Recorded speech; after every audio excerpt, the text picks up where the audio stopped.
नमस्कार मित्रांनो, आजच्या नवीन व्हिडिओमध्ये आपल्या सर्वांचं पुन्हा एकदा मनापासून स्वागत आहे.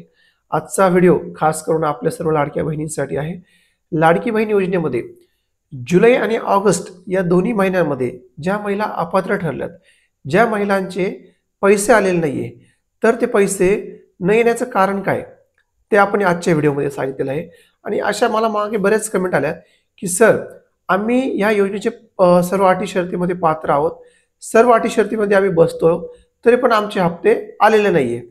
तर अशा सर्व महिलांनी आजचा व्हिडिओ आवर्जून बघा. यामध्ये आपण पूर्ण माहिती त्यांना सांगितलेली आहे की तुमचे हप्ते पुन्हा सुरू होण्यासाठी किंवा पुन्हा सुरू करण्यासाठी सरकार काय पावलं उचलत आहे. तर त्याप्रमाणे आजचा हा व्हिडिओ तुम्ही नक्की बघा. आणि जर चॅनलवर नवीन आलेले असाल तर चॅनलला सबस्क्राईब आणि एक व्हिडिओला लाईक नक्कीच करा. तर चला व्हिडिओ सुरू करू. मित्रांनो, आपण या ठिकाणी बघूया. महाराष्ट्र राज्याच्या महिला व बालविकास मंत्री मान्य श्रीमती अदितीताई तटकरे यांच्या ट्विटर हँडलवरती आपण बघू शकतात, कालच एक त्यांनी पोस्ट आपल्या लाडक्या बहिणींसाठी टाकलेली आहे. त्या पोस्टमध्ये ते लिहित आहेत, ते बघा काय सांगता येते. मुख्यमंत्री माझी लाडकी बहीण योजनेअंतर्गत लाभ घेत असलेल्या लाभार्थ्यांपैकी सुमारे 26 लाख म्हणजे 26 लाख लाभार्थी योजनेच्या निकषानुसार पात्र दिसून येत नसल्याबाबत माहिती व तंत्रज्ञान विभागाने प्राथमिक माहिती उपलब्ध करून दिली होती. म्हणजे ज्यांना या 2 महिन्याचे हप्ते आलेले नाहीये, त्या एकंदरीत 26 लाख महिला या त्या योजनेच्या अपात्र ठरल्या आहे अशी माहिती बघा त्यांनी इथे लिहिले. निकषानुसार पात्र दिसून येत नाही, तर अशा 26 लाख महिला ह्या 2 महिन्याच्या ज्या लाभार्थी आहेत, ज्या हप्ते जे त्यांना मिळाले नाही, अशा एकूण 26 लाख महिला आहेत. तर ती माहिती त्यांना माहिती व तंत्रज्ञान विभागाने प्राथमिक माहिती उपलब्ध करून दिली.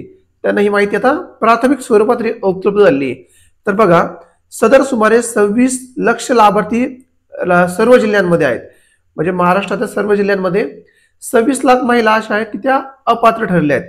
तर त्यानुसार महिला व बालविकास विभागाने सदर लाभार्थ्यांची प्राथमिक माहिती संबंधित जिल्हा यंत्रणेला व छाननीसाठी, म्हणजे ही जी 26 लाख महिला आहेत यांची माहिती जी आहे ती जिल्हा यंत्रणेला छाननीसाठी बघा, म्हणजे ज्या 26 लाख महिला अपात्र झालेल्या आहेत त्यांची पुन्हा एकदा काय होणार आहे, छाननी होणार आहे. म्हणजे काय होणार आहे, फिजिकल व्हेरिफिकेशन बघा त्यांनी दिलेलं इंग्लिशमध्ये फिजिकल व्हेरिफिकेशन होणार आहे.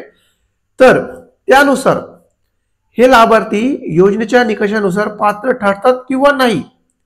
बघा, तुम्ही ज्या महिला वारंवार प्रश्न विचारतायत की आमचे हप्ते आलेले नाहीये, आमचे हप्ते बंद झालेले, पण त्यांच्या ट्विटर हँडलवर त्यांनी काय सांगितलंय, जर तुम्ही फिजिकल व्हेरिफिकेशन केलं, छाननी केली, तर त्या छाननीनुसार हे लाभार्थी निकषामध्ये बसत असतील, पात्र ठरतात किंवा नाही याबाबतची सूक्ष्म छाननी क्षेत्रीय स्तरावर सुरू आहे. म्हणजे जिल्ह्याच्या स्तरावर त्याची पुन्हा छाननी होणार आहे. ज्या अपात्र महिला झाल्या त्यांची छाननी अंतर्गत लाभार्थी पात्रता अपात्र स्पष्ट होणार आहे. म्हणजे बघा, आता जी त्यांची छाननी सरकारकडनं पुन्हा एकदा होणार आहे या 26 लाख महिलांची, तर त्यामध्ये पात्रता आणि अपात्रता हे पुन्हा एकदा होणार आहे. म्हणजे ते त्यात पुन्हा ज्या महिला निकषामध्ये बसत असतील, ज्या महिला म्हणतात की आम्ही सर्व निकष पात्र आहोत, आम्ही सर्वांमध्ये आमचं असं काही कुठलं जे आपण ते निकष ठरवून दिले त्यामध्ये 2.5 लाखाचं उत्पन्न असेल, टॅक्स रिटर्नवाली महिला असतील, त्यानंतर तुमचं विविध सरकारी अन्य योजनांचा लाभ घेत असलेल्या महिला असतील किंवा नसलेल्या महिला असतील की ज्यांचे काहीच निकष नाहीये, ते सर्व व्यवस्थित आहे तरी त्यांचे हप्ते बंद झालेले आहे, तर अशा महिलांची पात्र अपात्रता बघा त्यांनी लिहिले.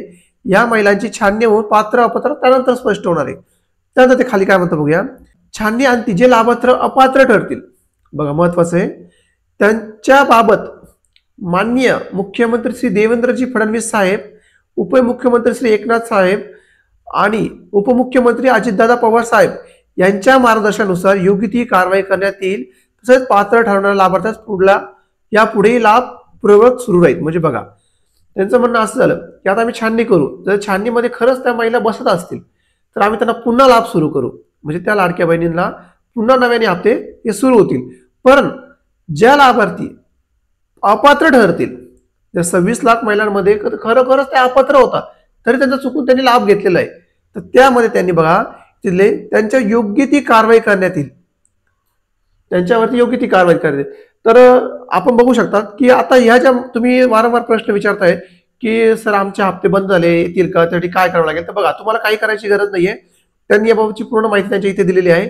तर लवकरच आपल्या घरी जे कोणी त्यांचे व्हेरिफिकेशन टीम असेल, जर अंगणवाडी सेविका असतील किंवा जिल्ह्याची कुठली यंत्रणा त्यांनी ठरवलेली असेल, ती लोक तुम्ही जे अपात्रचे निकष आहेत, पात्र अपात्र, ते तुमच्या इथे येऊन फिजिकल व्हेरिफिकेशन म्हणजे तुमच्या घरी येऊन तुमचे ते निकष बघतील, तुमचे डॉक्युमेंट्स चेक करतील आणि पात्र अपात्र ते लोक ठरवतील. आणि त्यानंतर तुमचे जे हप्ते बंद झाले, जे पात्र महिला असतील अशा महिलांचे हप्ते बंद झाले तर त्यांचे हप्ते पुन्हा नव्याने सुरू होतील. तर अशी ही माहिती त्यांनी यामध्ये दिली आहे. तर आपला हा व्हिडिओ तुम्हाला जर आवडला असेल, नक्कीच इतर लाडक्या बहिणींना ज्यांचे हप्ते येणं बंद झाले असेल त्यांना नक्कीच शेअर करा, जेणेकरून त्यांच्यापर्यंत ही माहिती पोहोचेल. आणि व्हिडिओला लाईक आणि चॅनलला एक सबस्क्राईब नक्कीच करा. जय हिंद, जय महाराष्ट्र.